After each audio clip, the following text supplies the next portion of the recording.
Mikkel, we're going to talk about what I call by sailors for sailors, which we hope is going to be the new theme at World Sailing, not ivory tower top down dictating to the sport. And a lot of our viewers are going to say, well, how relevant is this to us? World Sailing, it's the Olympics, and that involves a few hundred sailors, and it really doesn't impact us. But I'm here to say, and I hope you agree, I think World Sailing impacts all of us in a much bigger way than we recognize. In part, I having served on the council and been involved as chairman and vice chairman of committees and so on over the years ago, but I think it plays a significant role, and more importantly, should play an increasingly significant role in especially the smaller national authorities, supporting and helping to grow the sport, but in a way that is for sailors by sailors, that's from the bottom up, not from the top down. Is that right, Mikkel? Yes, and I think it is very important to help the youth and the emerging nations to get into sailing much more. And to do that, World Sailing needs to be very close to IOC and work with them to promote sailing in especially the emerging nations. And I know that this is on the program for at least one of the candidates. Well, by the same token, World Sailing can't be a media company. It can't be a sponsor company. They should be letting the countries and the regatta, these famously good regatta weeks like Keel Week, and you can go on Air and Weymouth and the Miami Olympic Classes Regatta and the big events down under in Melbourne and so on. Let the clubs and the classes run these events. And World Sailing should be by sailors, for sailors, supporting clubs and classes and MNAs, member national authorities around the world. And we talk a lot about it on this show because of the politics and because you and I, among others, think it is important. And this week is the voting for the quadrennial voting once every 4 years for the officers, the president and 7 vice presidents. The virtual voting began yesterday because there is no in-person annual general meeting this year. It is virtual. And round 1 of the voting began yesterday electronically. I think it's on the up and up. They're counting an independent counting election commission, and KPMG's coming in to count the ballots. And if necessary, there will be a second round later in the month, Mikkel, and we can talk about that. Anything to say by way of introduction before we get into the various articles and these candidates and so on? Well, I think that we have 4 very different and interesting candidates for presidency. That hasn't happened before. I don't think that we have had that many. And it's going to be very difficult to predict the outcome of the elections. It's a lot of speculation as to who is going to get votes from where. And since it is electronic, it's much more difficult to lobby with the voters than it has been before. So it's all a bit uncertain. Yeah, it's not like you can grab somebody by the coat collar, the jacket collar in the hall and say, hey, here's why you ought to vote for me, or don't vote for them, or vote for this person. I, as you know, Mikkel, have done I've commended presidential and 7 vice presidential candidates to our viewers for the last couple of shows, and I'm not going to do that again today, but we are going to discuss the pros and cons, particularly of the presidential candidates. You have not endorsed anybody. You've stayed above the fray. You have stayed purposely neutral in all this. Yes, I have purposely done that. Of course, when you follow a campaign, you see things that you like and things that you don't like. But it is not up to me to decide. It's up to the voters. And my objective is to bring forward a sound basis for the voters to make up their decision. And that's what I've been trying to do all along, and especially in this latest article that I published yesterday about the 4 presidential candidates. But then it is, of course, a situation now which makes things very complicated. We have one of the presidential candidates who has an ethics case against him. Everybody hoped that that case would be settled before the election started. Now, that's not going to happen. the president, Kim Anderson, is going to testify for the ethics commissioner on Thursday, and the report is only going to be ready by Saturday, probably at the earliest, which means that the result is going to be known early next week. So the first round of voting is already underway, yet this third ethics case that's pending against Mr. Anderson is still under consideration. He hasn't even given his submission, you say? That won't happen until when? Thursday? Yeah, Thursday the 15th. Okay, well, so let's get into that in a sec and start. Let's back up here and start with this article that David Owen wrote on Sunday. I ran it on our Facebook, my personal Facebook page, and the Sailing Illustrated Facebook page. And he said, this is from Inside the Games. This is the highly authoritative, competent, everybody reads it, that is in the international federations and the Olympic Games business, the IOC business. And he headlined his article, Battle Royal for the Helm at Storm-Tossed World Sailing. A bitter presidential election is underway at sailing's governing body, with incumbent Kim Anderson under challenge from three rivals. There was a time not so long ago when the International Federation bosses, meaning not just World Sailing, but any of the others, of which there are 30-something in the Summer Olympics, the IF bosses seemed as secure in their jobs as Santa Claus or the man in the moon. Those days are gone, certainly when it comes to world sailing. As you read this, the governing body's member national authorities are voting in a presidential election that sees incumbent Kim Anderson from Denmark battling for his post against no fewer than three opponents. This comes just 4 years after the Dane unseated Italy's Carlo Croce in a dramatic election by 52 votes to 46. This made him, as an Inside the Games colleague put it in 2017, quote, the first candidate to unseat an incumbent in the organization's 110-year history. Mikkel, maybe I'll go on and read the next couple paragraphs of this article and then come back to you for your thoughts. This is, again, the David Owen writing in InsideTheGames.biz. Did I say .com? .biz.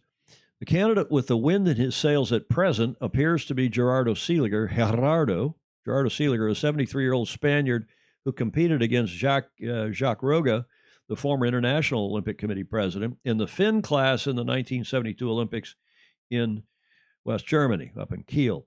Seeliger is an admirer of another former IOC president, Juan Antonio Samaranch, a master politician whom he mentions a number of times during a relatively short conversation that David Owen apparently had with Gerardo. When I asked him how the governing body of his sport, with so many seriously wealthy enthusiasts, can be so stretched financially.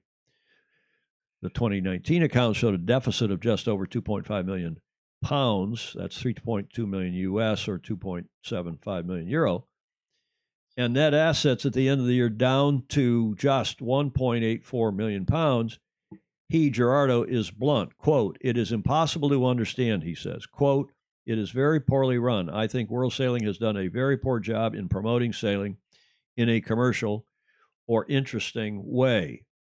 And Mikkel, we broke that news here on Sailing Illustrated 2.5 years ago now. And what was it, Julia? May of 18, right? April, May of 18, leading up or just after that mid-year meeting in London.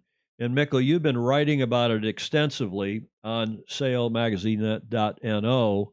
And you've uncovered some of the reasons why their finances in this quadrennium, the last 4 years, have been so, frankly, terrible. Do you want to comment on anything David Owen said or on the finances that you've learned and written about?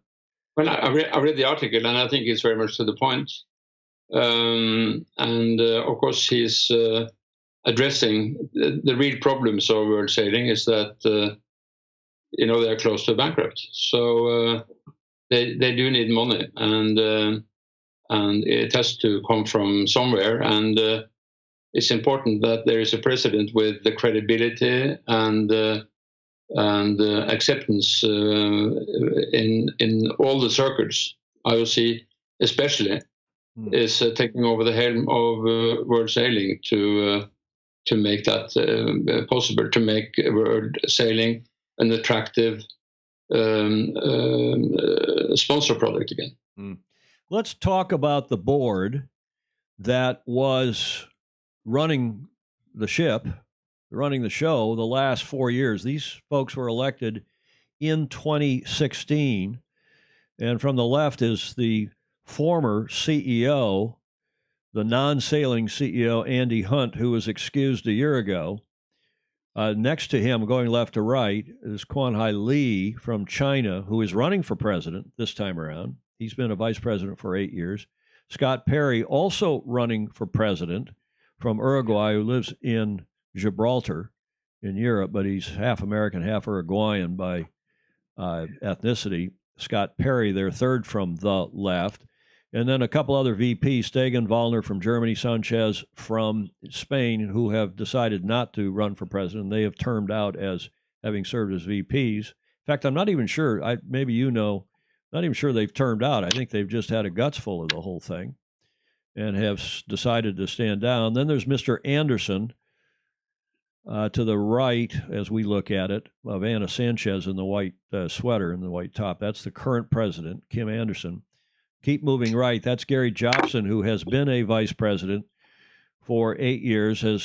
He's for sure said enough is enough, and he's not running for president because after 2 terms of vice president, 2 4-year terms, you term limit out under the World Sailing Constitution bylaws.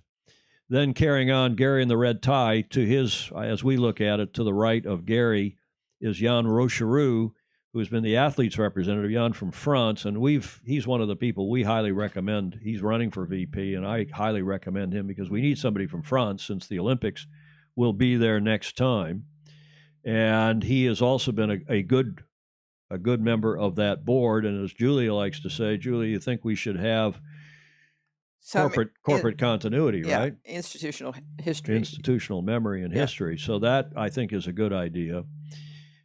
And then to further right, second from the right now, is Jan Dawson from New Zealand, who has been chairman of the Finance Committee. She had the fewest number of nominations when they were in the nomination phase a few weeks back, and I don't see how she's going to get elected. She is also running again for VP. And then Torben Grail, whom, Julia, you know. Yes. Who stayed here at the Beach Street Yacht Club a number of times, I guess. You know him from events here at St. Francis. Terrific sailor, that entire family, of course, terrific sailor. And Torben said, enough is enough. I don't need this madness that's been going on with the huge financial problems, the staff problems. I mean, this is an organization that's been through, 3 CEOs in 5 years? I think that's right, Mikkel. Is that right?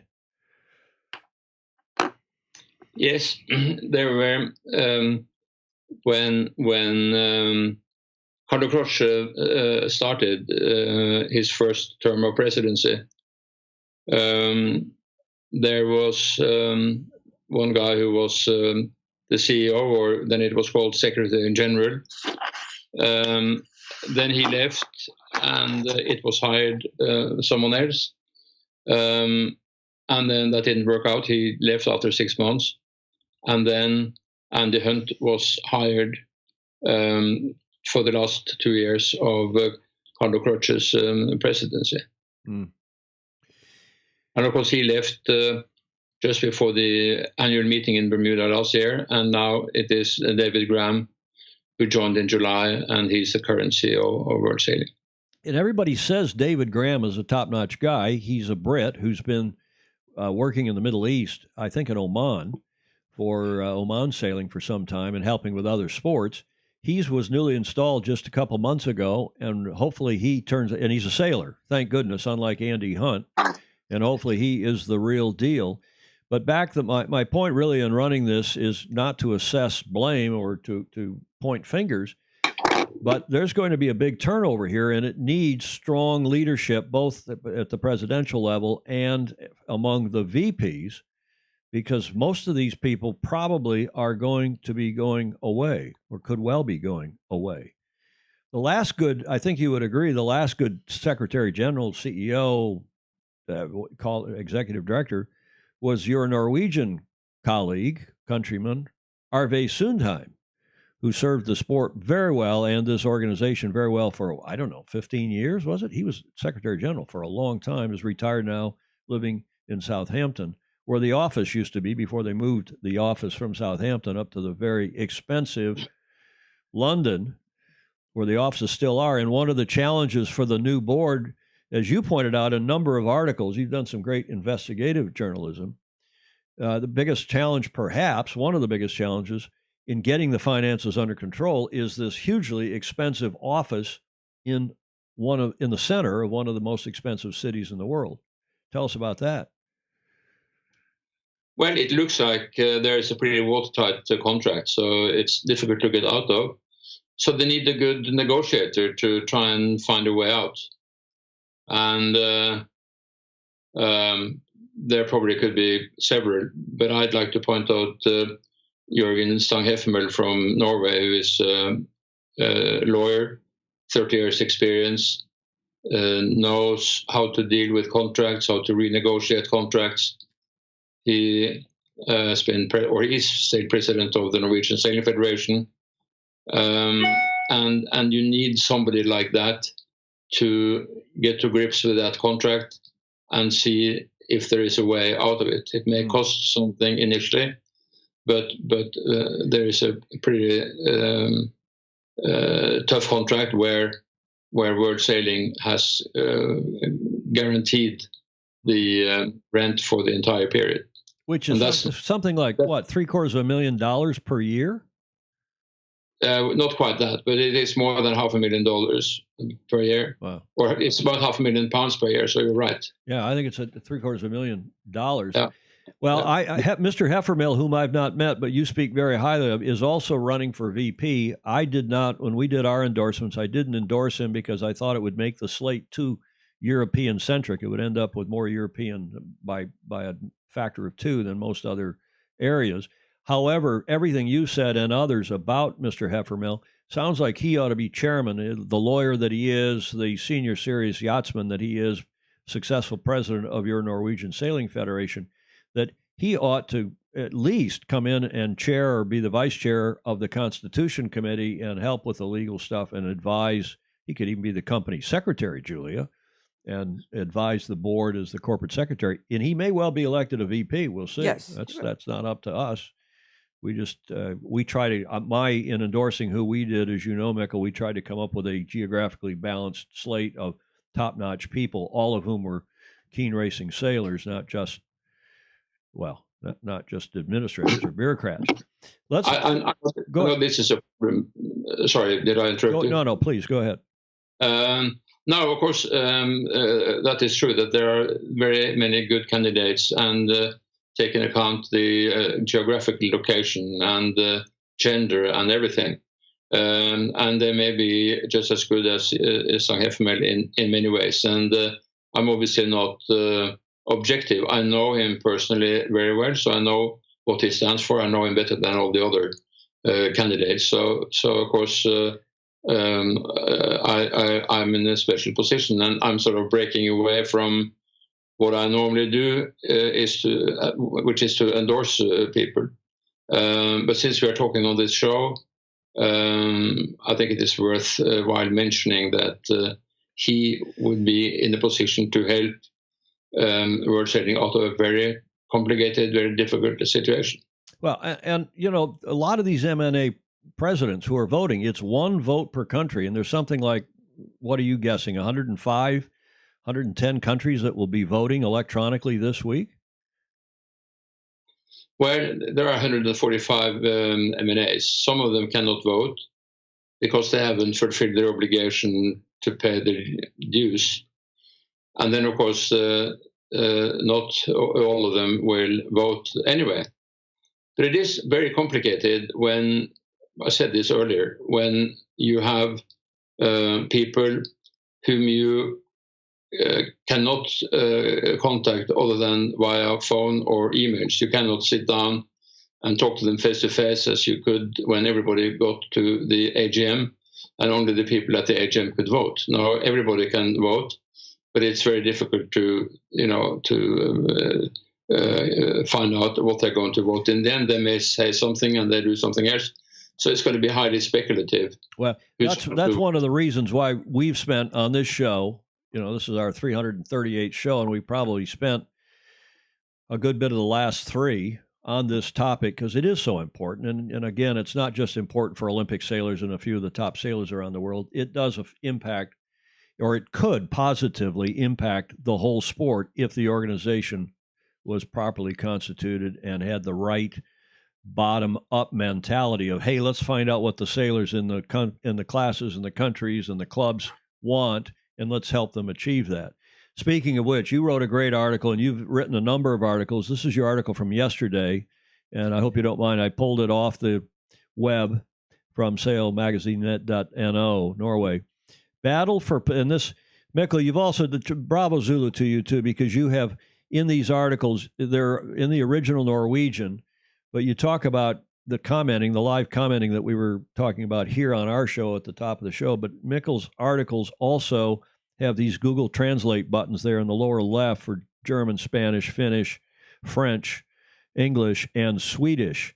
So a good bit of the world can just click on that button, and it's astonishing how good the translations are. Yes. Not perfect, but you get the gist of it. So bravo Zulu to you and your magazine, to your publication.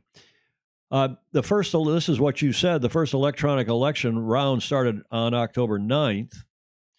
And already by the end of this week, we can get an answer on who will lead the International Sailing Federation for the next 4 years. I guess it started, did I say it started yesterday? It started last Friday, right, Mikkel?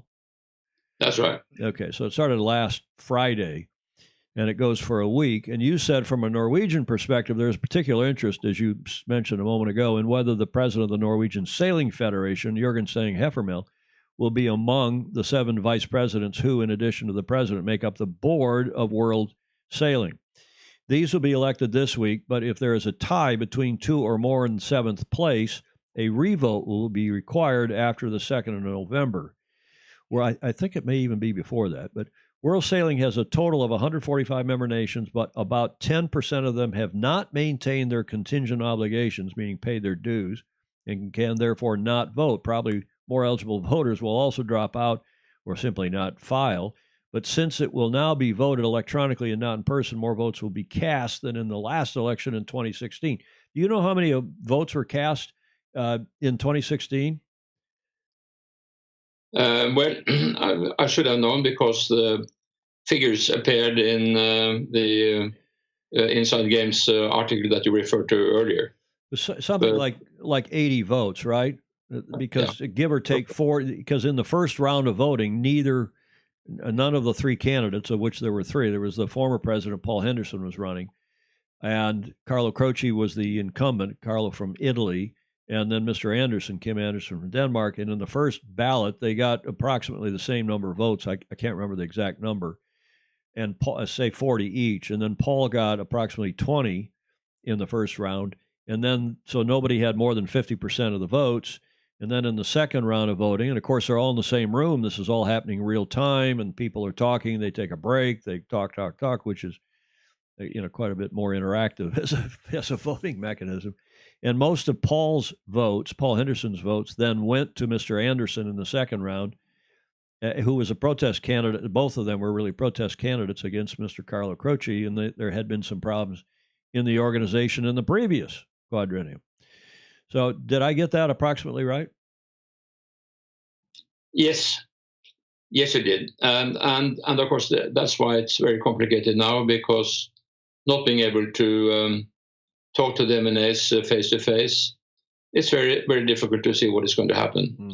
Reports that I have from various people suggest that there is quite a widespread of assumptions as to who is going to go into the second round of elections. I think nobody really believes that there will be a 50% winner in the first ballot. That nobody in the first ballot will get 50% of 100 and 10 votes. So that means somebody has to get 55 votes or so in the first ballot, which I think you're probably right, especially when you've got 4 candidates, all of whom we hear have support from various countries. Let's go through the list of candidates, shall we? And this is your writing, not mine, so I'll read it, and then you may want to comment. Kim Anderson, incumbent President Kim Anderson from Denmark, is known for being visionary but controversial. He and former CEO Andy Hunt get a lot of blame for the union's financial position. He has had 3 cases against him in the World Sailing Ethics Commission, which is unique in the association's history, to say the least. In the first year, he went clear. In the second, he received in the first case, rather, he went clear. In the second, he received a strong warning. And in the third, which is still being processed, the commission's appointed caseworker, a lawyer from the Court for Arbitration in Sport, CAS, Lawrence Berger, who's a lady, Swiss lawyer, right? Mikkel, do I have that right? That's right. So that is Lawrence Berger has not yet had time to question Anderson, in the opinion of many, because he has trained the processing process. He is, by formal objections, he slowed the process down by formal objections to the composition and quorum of the Ethics Commission. As far as Sail Magazine.net, your publication is aware, Anderson will explain himself on 15 of October. That's in 2 days' time, maybe 3 days' time, but Berger's report will therefore be ready 1 or 2 days later, right after the first round of elections has ended. If the report comes out in Anderson's disadvantage, he will almost certainly appeal to the World Sailing Judicial Board so that the final line can hardly be set until closer to the end of the year, even though the election has, in the meantime, taken place, which is really strange. Unless one of the candidates has obtained a majority with more than 50% of the votes, there shall be a new round of voting between the two with the most votes, as we said. So there's 4 candidates. The top, if no one has 50% here at the end of this week at Friday, then the top 2 will go forward in a runoff. If one of these is Kim Anderson, you're writing, then the members must vote for a candidate they do not know for sure will be fit to lead world sailing for the next 4 years. If one of these is Kim Anderson, then the members must vote for a candidate they do not know for sure will be fit to lead world sailing for the next 4 years. I guess that's a repeat. If one of these, okay, that's a repeat of sentences in your article. What saith you in all of that? Here's Mr. Anderson. Well, let me first make a small correction to the translation. It is not up to Miss Berger to have time. She has time and could have interviewed him much earlier. But the lack of time was on account of Kim's lawyers, who had other matters to attend, so that they could not go along with Kim Anderson on this hearing before the election, which everybody had planned and hoped for. So it's not that Miss Anderson, or Miss Berger. It's she would be very keen to have this hearing. Okay, well, this is Mr. Anderson, one of the 4 candidates, the incumbent president from Denmark, and of the four candidates, he received the least number of nominations, which in and of itself doesn't mean much because you only have to get 5 nominations. And it's a bit of a beauty contest at that stage, but it also could be indicative, don't you think? Not really. I think that his support is going to be shown in a different manner in the election rounds. And we don't know what that is going to be. I think there are a lot of people who are loyal to Kim Anderson, especially in the Nordic countries. They may not like what they see, but they hold on to their nose and they vote for Kim Anderson anyway. Out of loyalty. Out of loyalty, I think, and he has his strong relations, I think, with France, who will certainly vote for him. Mr. Enar, who was a member of the ethics committee, resigned during the process against Kim Anderson in case number 2, which, as we all know, was the excuse my voice. Was the case of the signatures from Gary Jobson and Scott Perry that was used without their permission in the letter to you. Yes, that was strange. Yeah, Julia, I think Julia has a comment. Yeah, just a report from John Emmett, which says the end result of the ethics investigation will be known by the start of the 2nd round of voting. I think that's right. You agree with that, Mikkel? Yes. Yeah. I think that is absolutely true. Thank you, Julia. And by the way, We're going at the end of this, we'll have a long session for people to ask questions of Mikkel, make their comments, and I'm just going to keep pressing through this so we don't show prejudice to one candidate or another, at least in terms of time, if that's okay with everybody. Is that okay with you, Mikkel? Sure. Okay. So the next, anything else on Mr. Anderson before we move ahead? I think that one of the key questions in his case is going to be a testimony from the Danish Sports Federation, because according to Hans Nathorp, who is the vice president of the Sports Federation, who has paid money for Kim Anderson's campaign through TFE, who has done some work. I think it's going to be a very interesting question. How much did they actually do for Kim Anderson, and how much were they actually paid? I'm not quite certain that the figures that and the amount of work that Kim Anderson and Hans Nathorp have mentioned is quite correct. Well, we'll get into that in a sec, specifically into this ethics case here at the end of it. Let's keep going through the candidates. Next up, and I'm doing this alphabetically, Scott Perry. Scott Perry, along with Jan Dawson, this is your writing again from your article of yesterday, Monday. Scott Perry, along with Jan Dawson, has been the board's financial trustee, chairman of the finance committee, and has served on the audit committee with Dawson and the nomination committee chairman, Phil Cotton. It is Say again? It's the election committee. Election committee chair, yes. Phil Cotton, not nomination committee, election committee.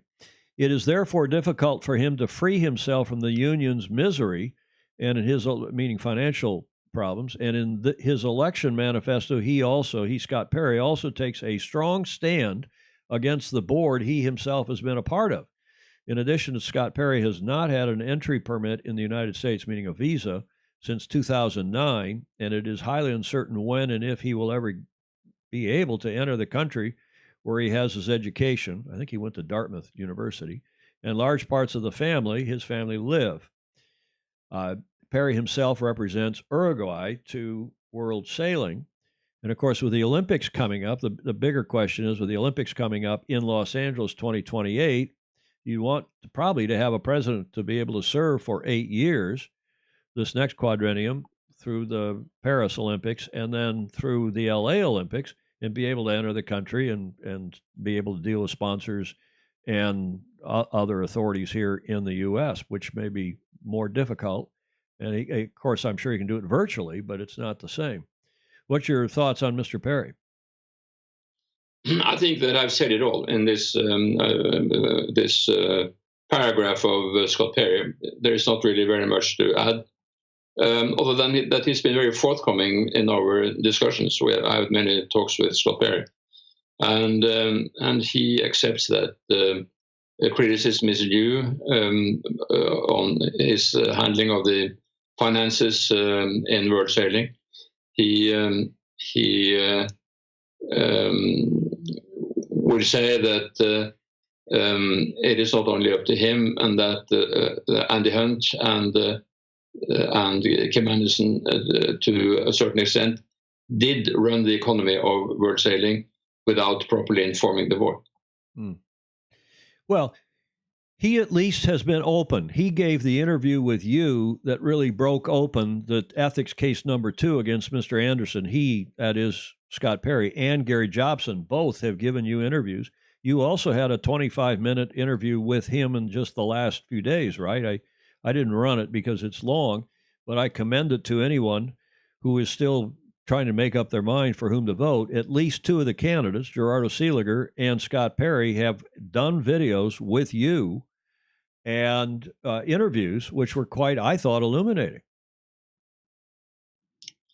My plan was to interview all the 4 presidential candidates, and I had hoped to interview Mr. Lee from China, or Lee is probably his first name, yesterday or today, but for various reasons he were not able to fulfill that, and I hope that still we can interview him later this week, but I'm not certain.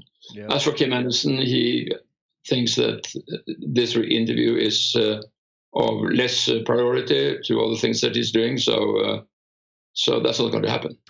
You're very diplomatic and polite. So 2 of them have done interviews, video Skype interviews with you, and 2 haven't.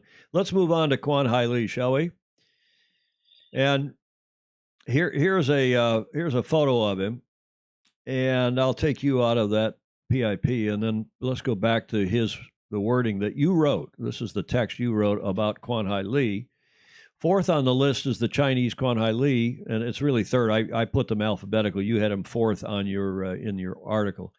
He has little sailing experience, but got the job as a thank you for good efforts in connection with the running of the Olympic regatta in Qingdao in 2008. That is, he got the job of being nominated by the Chinese Federation for VP and then elected. Kwan Hai Lee has been on the board for 8 years. He is said to have done little of himself, but now claims that if he is elected, it will open up for large Chinese financial contributions, meaning sponsors. One can always wonder why none of these sources appeared during the same time Kwan Hai Lee was vice president. Julia. John Emmett says Kwan Hai is his first name. Kwan Hai is his first name, and Lee is his second name. Okay. Well, John would know. John is married to Lily Zhu, who is Chinese, right. And he probably knows more of the language and the protocols for names, because sometimes the first name is put second in a lot of Asian cultures, and sometimes not. So maybe it's been reversed here just for the purposes of Anglos in world sailing, we Anglo-Saxons in world sailing. Comments on Kwan Hai Lee? Well, it's going to be very interesting to see the money. Show me the money, I like to say, and it's a bit odd that he's using this to promote his own campaign by saying that there is a lot of money from China if he's elected, whereas if he's not elected, there is no money coming from China. It doesn't smell too good. And under the election rules, people are not supposed to be able to make such promises or claims. It doesn't bother me that I'd actually like the candidates to be able to say, hey, if I get elected, I think I can deliver this, this, and this. And if he says I can deliver Alibaba as a sponsor, which is what I'm hearing, one hears, he hadn't told me that because I haven't talked to him. I've reached out many times to ask him to come on. But I agree with you. It's a little strange, and he was very quiet by all accounts. Everyone we've talked to, he didn't have a lot to say over the last 8 years. But even that, let's say he's the brightest, best guy and a great administrator and can bring some money. That's not my concern, Mikkel, as you know. I said when we were doing our endorsements, and I had people reach out to me and tell me, well, you were a little hard on him in your Tuesday show. This is a week ago when you said he's not a sailor. He really is a recreational sailor. Well, come to find out, and I've checked it out some more with friends in China and friends that are FOSI on here, friends in Hong Kong. He's a recreational sailor, maybe because he went out cruising in a boat sometime recently to be able to say, hey, I'm a recreational sailor. And in his CV and his resume on the World Sailing website, it's blank when it says sailing experience. And if he's a recreational sailor, say I'm just a recreational sailor. I love sailing. I'm interested in sailing. And I understand he apparently thought, well, if I don't have Olympic credentials, if I don't have world championships to my name, if I haven't won the championship of champions, I don't want to list it, any of the lower key stuff on my resume. Okay, there's some cultural differences, and I respect that. But if he's a sailor, fine. But I can't really find any evidence that he's a keen racing sailor, Julia. There is discussion about that, saying, to be fair, not sure if Lee's missing sailing experience is an administrative error or a misunderstanding. He is a non-pro sailor. Okay, well, let's give him the benefit of the doubt and hope that he's a good recreational sailor and he's been sitting on the board of World Sailing for 8 years, and hopefully he's got some knowledge of sailing and yacht racing, but I suspect of the 4 candidates, he has by far the least. Yeah, he's also done multiple Olympic Games as team leader. Okay, great. So did Andy Hunt. He ran the British Olympic Association. And he was, I understand. and when it came to sailing, he said, "Oh, we can change all this. This is, we'll make it like rugby and this and that." I want, as you know, Mikkel, keen racing sailors with lots of experience who know lots of people in the sport across the board and can call up a Mikkel Thommessen and say, "Mikkel, what do you think of this?" Or can call up any of the other presidents of MNAs or the people that run the world, the regattas around the world, Kiel Week or Weymouth or Air or tell me what, the Sofia Regatta in Spain. I just don't see it myself. Mikkel, last comment on Quan Hai Lee. Yes, I'm not too worried about his lack of sailing experience. I think you have to look at China as a coming nation in sailing. They won a gold medal in lasers in Rio, a laser radiator for the women, and the Volvo Ocean Race has been to China now several times. They run a very successful Olympic regatta. I'm sure that there will be more regattas in China in the time to come, and it has a tremendous potential. Absolutely. So why don't we put Lily Zhu on as a candidate for vice president or president, or this guy Shang Ting from TS, as they call him, Ting Shang, from Hong Kong, who is running for vice president and is an experienced racing yachtsman as a champion in the Hobie class and others. Carl Kwok, who's a Hong Kong leading offshore light. Why don't we find keen, active racing sailors, not bureaucrats?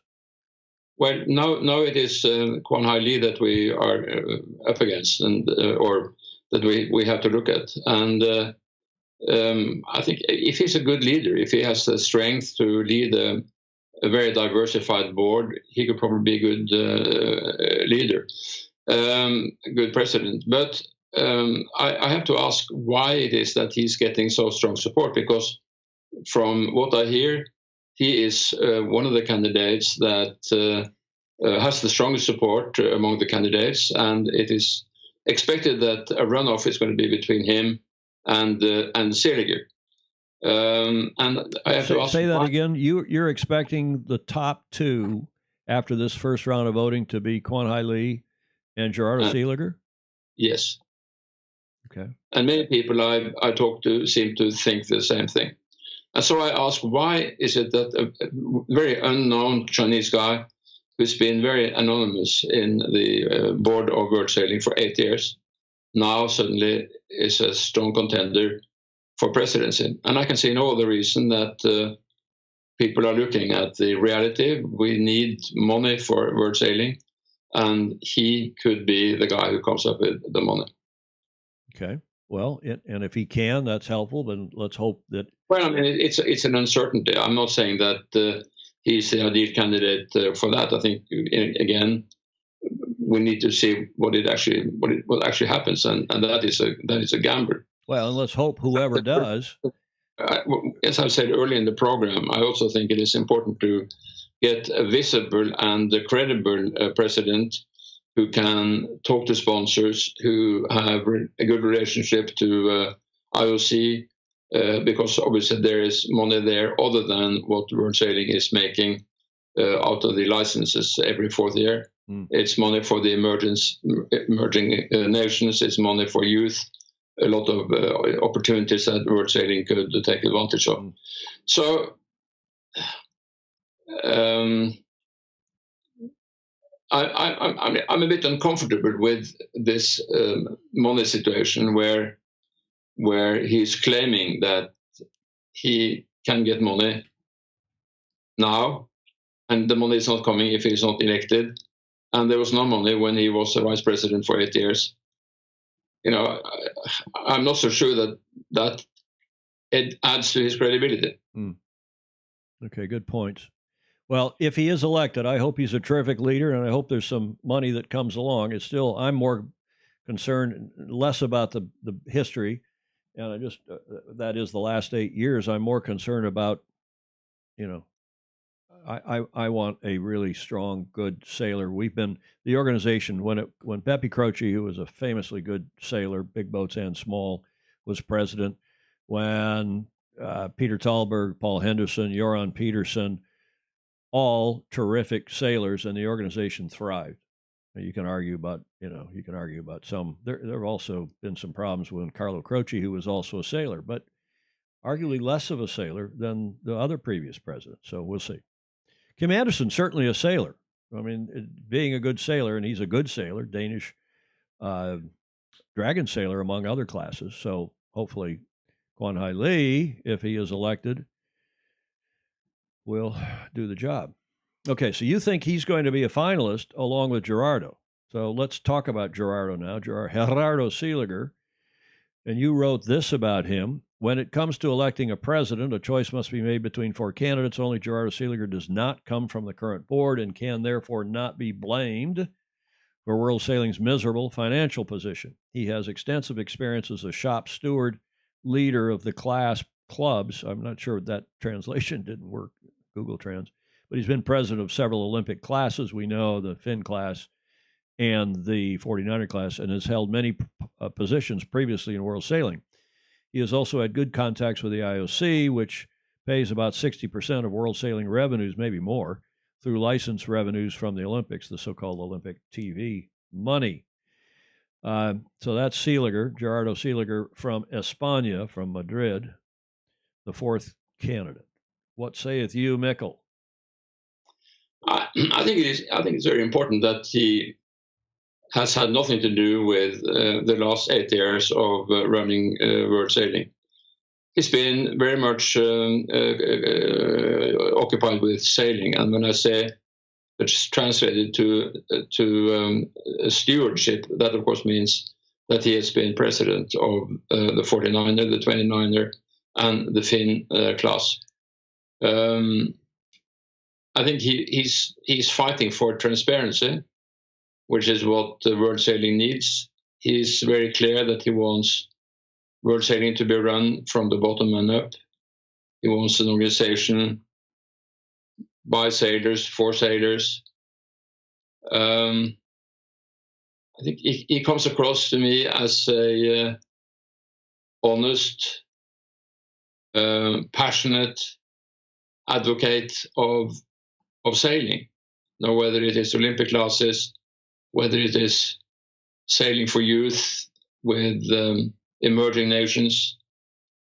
Although I'd like to be objective, I cannot stop feeling that Gerardo Seeliger would be the best candidate for presidency. Some people think he will not be tough enough. That he's as you said in your piece about him, he's a consummate politician. He's been involved in IOC politics. He's been Secretary General of an IOC body, one of the subordinate bodies or two, and he's not a guy who is going to pound the table like Paul Henderson did when he was president and get in your face and say, here's what I think, now tell me why I'm wrong, or tell me what you think, and then argue with you to test to see if you really believe in what you're saying. And Gerardo's, he's Latin, he's Mediterranean, he's a little more political and fluid, might be the right word. Do you think he's tough enough, strong enough to do the job? I think he's consensus driven. He wants to see that the board agrees with him on what he wants to do, and I think he will listen to the board, what they have to put in.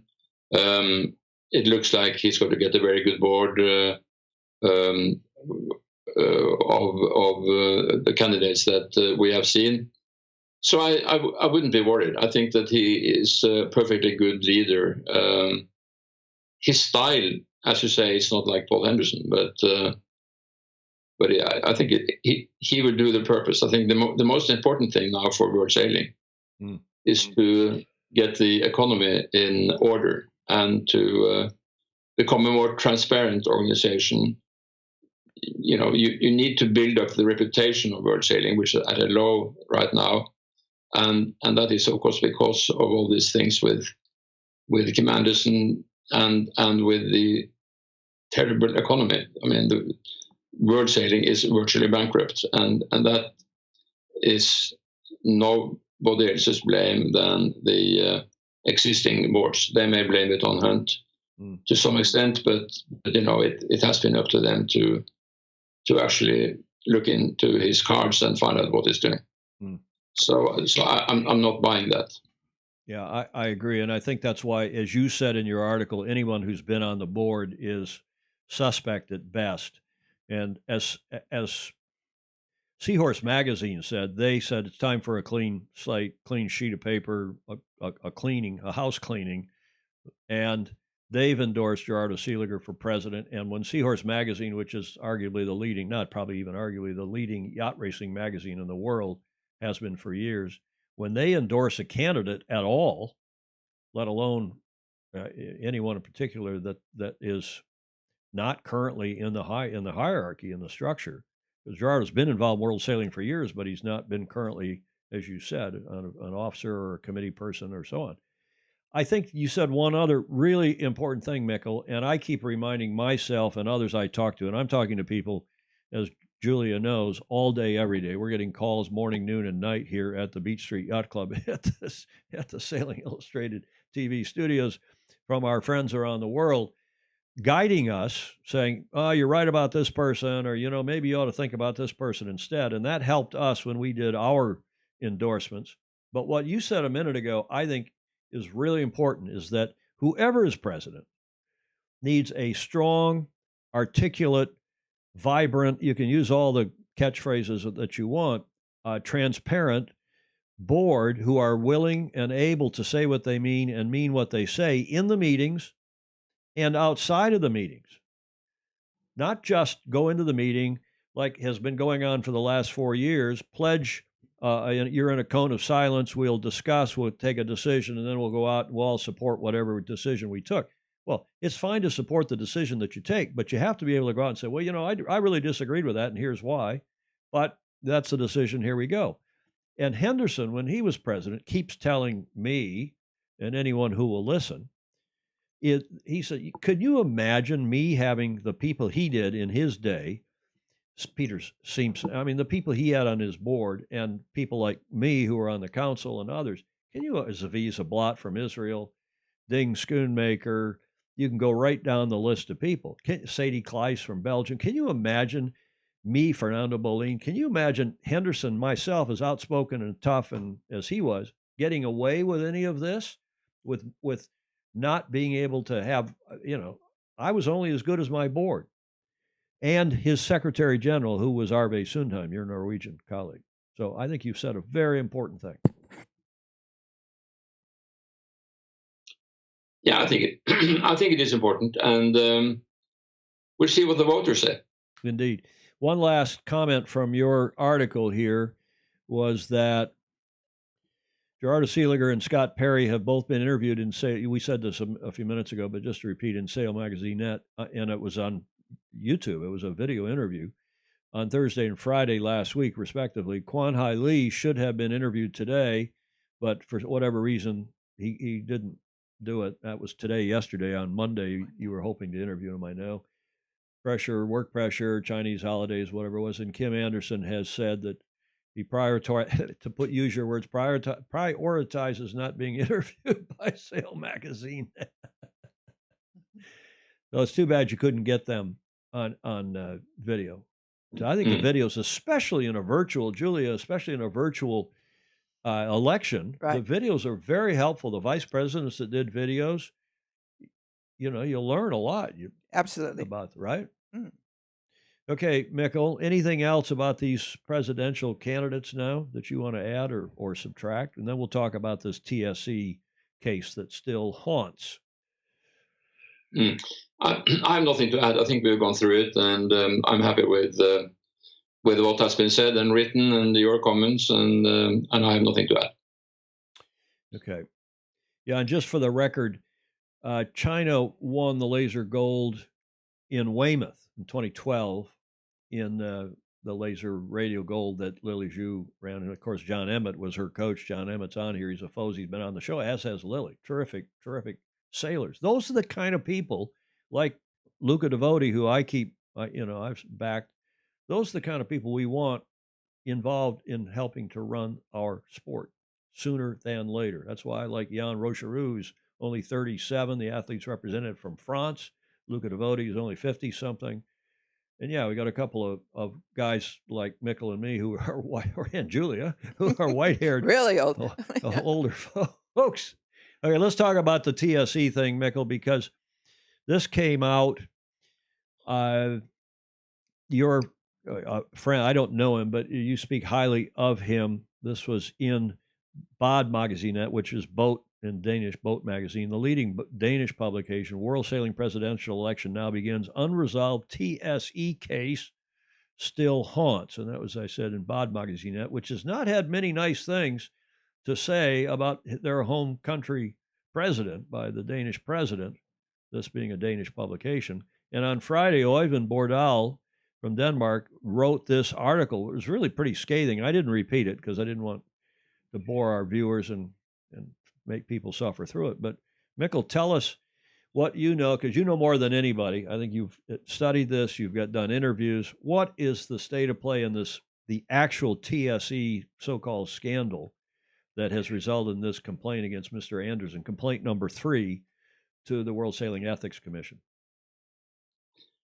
Well, the TSE case, and why it is called the TSE case, is that TSE, now it's part of the Burson Sports Consultants Group, I think it is called. Burson Marsteller, yeah.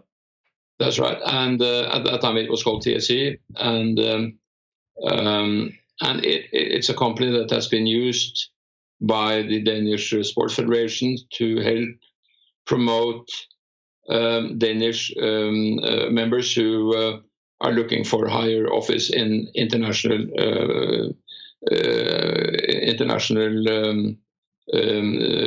federations. And in this case, they were assisting Kim Andersen. That is without a doubt. The question is, how much did they assist him?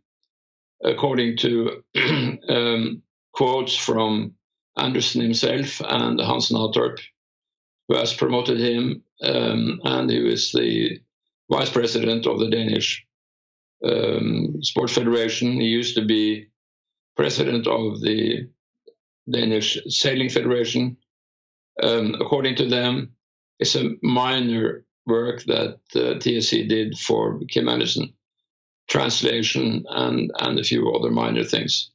And they were paid. That was when he was campaigning for president, leading in during the 2016 campaign. He apparently, TSE was hired by the Danish Federation, Danish Olympic Association, by who, we're not quite sure who, to do work in promoting and helping with press releases and translation and so on, apparently, for Mr. Andersen's campaign. Which, according to Andersen and NATO, was no significant contribution to his election at all. Now, I have reason to believe that the Danish Sports Federation, they play a much more active role in promoting their candidates. In fact, they have engaged TSE for a longer period to promote their candidates, and they're paying a much higher sum than what has been indicated by Andersen and NATO. I haven't talked to anybody there, except that I have talked to the person who is actually involved, and I asked him specific questions about the Andersen campaign, and he referred me straight to NATO, which makes me believe that they're putting a lid on this case, and there are things that they don't want to make public. Now, I know that the Sports Federation have been interviewed by Lawrence Berger, the ethics officer in this case, and what they have told her probably is different to what I was told today. And so therefore, there may be a different interpretation when this report is going to be ready, which still depends on Kim Andersen's testimony, which hasn't taken place. It will take place on Thursday. And the reason why it has not taken place before is that Kim Andersen and his lawyers have found various ways to delay the procedure by challenging the Ethics Commission and the composition of the Ethics Commission and the quorum of the Ethics Commission. Well, I understand he also just simply said, I'm not available until this date, which was late this week, to give his testimony. Right. So I've heard that from several different sources as well, including people on the Ethics Commission. But let's cut to the bottom line, if I may, Mikkel, and then I'll come back. He apparently used this group in some capacity, some basis, to help get elected in 2016, which is fine. There are no rules against that. But then immediately after he was elected the first week or so of November, maybe the second. And it was paid for not by the Danish. Well, apparently it was paid for by the Danish. We think. It depends. It doesn't matter. It wasn't paid for by World Sailing. No. But what happened then, Julia and Mikkel knows, is that soon, within 3 weeks of Mr. Anderson being elected, he then hired TSE it was a big contract. It was like a 6-figure per month, or nearly so, big contract to do PR for World Sailing, number one. And the threshold, whatever that level of the contract was, which still hasn't been reported, we'll see it when the ethics report comes out. That threshold, everyone says, Scott Perry's told you this, Gary Jobson has told you this in the interview, people have told you this, and I've heard privately from various people as well. The threshold for that contract was above the minimum at which it was required for board approval, not just the officer, the president, or the secretary, or the CEO, or both, who apparently the two that signed the contract. So they broke their own rules by not going to the board for approval. Or they worried the board wouldn't approve it? Who knows? But they didn't do it. Next thing, first was that it was above the level requiring board approval. The other rule that was broken was that any contract of a certain size, and this was above that threshold, required being put out to bid, as you would for a big contract. You just don't go award it. Even if they weren't friendly, even if they hadn't helped Mr. Anderson in the election, you just don't go award a huge contract to somebody without putting it out to bid, because it looks like it has the appearance that there's a conflict of interest, or there's graft or fraud or whatever. So that's the issue, right? Yes, that's the issue. And there is another issue too, and that is on the first board meeting in Kim Anderson's presidency in early December 2016, all the board members were required to write their conflict of interest zones, wherever there was room for a possible conflict of interest, it has to be declared by the members. Kim Anderson, he declared that he had no conflict of interest with the Danish Sailing Federation, and that he was chairman of the election committee of the Royal Danish Yacht Club. Well, that he had absolutely no conflict of interest. And everybody knows that if you sign a contract for your company with another company who has helped you in electing you for that position only 2-3 weeks earlier, there is an obvious conflict of interest. Okay, well, Mikkel, you've been very kind. It's late there in Europe. It's 23:22 in Oslo, where you are, and I really appreciate your coming on and explaining all this, helping us understand it, helping us explain it. For what I call by sailors, for sailors, the World Sailing 2020 elections, which are going on now, the first round of which ends this Friday. I said the 20th through the 23rd. It really started. That's the second round, is the 20th through the 23rd, as you explained earlier. If no one gets 50% of the presidential votes, and you think it's highly unlikely, and you're saying you think it'll be Kwan Hai Lee and Gerardo Sealer will be the top two going forward, there will be a runoff the 20th to 23rd of October, if necessary. And also how does the vice presidential runoff work? Do you know? Well, of course, there's only going to be one vote for the vice presidents. So the only chance for a runoff then would be if there are two candidates or more who end up in 7th place on equal number of votes. then there will be a revoting between those candidates. So And it's only in the case of a tie that there's a second round of voting for VPs. That's right. That's right. And one of the other parameters, I believe, is that the top two women in terms of vote getting will become vice presidents, because it's required that at least two of the seven VPs be women. Do I have that right? Yes, I think that is right. And the only other thing I'm hearing, I haven't read the rules myself recently. I did some months ago, but I believe MNAs, some people think, well, MNAs will game the system and only vote for one VP and not vote for others, to not give more votes to other than their favorite son or favorite daughter candidate. I understand that MNAs must vote for a minimum of 5 of the 7 available slots for vice president. Do you know if that's true? I heard today that they had to vote for all 7, but that may be wrong, but that's what I heard today. Okay, well, we'll look that up and know that. Maybe some of our foes, we have very smart people on here, as you know. And the question again is, how many votes must an MNA, a member national authority, make for vice president? Is it required they cast 7 votes so they can't game the system and just vote for 1 or 2 and not vote for others? Or is it a minimum of 5, which is what someone told me a couple of days ago? Or do they have to vote for 7?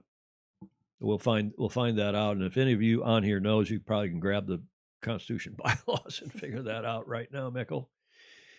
Okay, sir, anything else in our 4 sailors, by sailors, 4 sailors, world sailing election voting rundown? And we got a lot of people on here. This is one of the biggest shows we've ever had in terms of the number of people on live for an extended period of time. So we hope the MNAs around the world are watching. If you're first time, welcome to the show. We do this every Tuesday and Friday. We talk about yacht racing. We talk about news, views, and notables with cool people like Mikkel. And we talk about cool people because our sport is full of cool people, including all these people that are running for president and vice president. These are, thoughtful, well thought of people, and Julia has a point. Marcus Schwentner said they must vote for a full 7, at least 2 of each gender, otherwise invalid. Okay, excellent. Thank you, Marcus Schwentner. They must vote. So, Mikkel, you are right. A full ballot of 7, full slate of 7, and they must vote at least for 2 men and 2 women. So they have to say that because there could be 7 women running. There aren't, but there could be. Yeah. Okay, very good. Marcus Schwentner is in Athens normally, who's president of the IKA, the International Kiting or Kiteboarding Association. Thank you very much, sir, for that. Mikkel, anything else, sir? I'm happy. Okay, thanks for coming on. I don't know when we had you loud and clear there and then cut out the Skype, maybe we'll blame that on Microsoft and Skype, but maybe somebody ran into, as I said, a telephone pole somewhere between here and Oslo. Thank you, sir. Take good care, and we'll talk again. Yes, thank you. Wonderful to have you here. Absolutely. Thank you, Julia. Thank you, Tom. Thank you, Mikkel. Ciao. Ciao, ciao, bye. Ciao. Ciao. Okay, that's Tak. Thank you, Mikkel Thommessen, who is the esteemed journalist, author, photographer from Norway, obviously keen racing yachtsman, and has become, I've never met him in person, being half Norwegian myself, or at least a part Norwegian. I have a special place in my heart for him, and also because of the great work he has done interviewing people, being neutral, being thoughtful. He's done really good research. And great research, and getting people to come on and say things that otherwise they seemed reluctant to say. So yes, no, he's done a great job. We've lost. He's still there. Mikkel's There he is. listening to us. Okay, thanks again, Mikkel. Much appreciated. Yeah.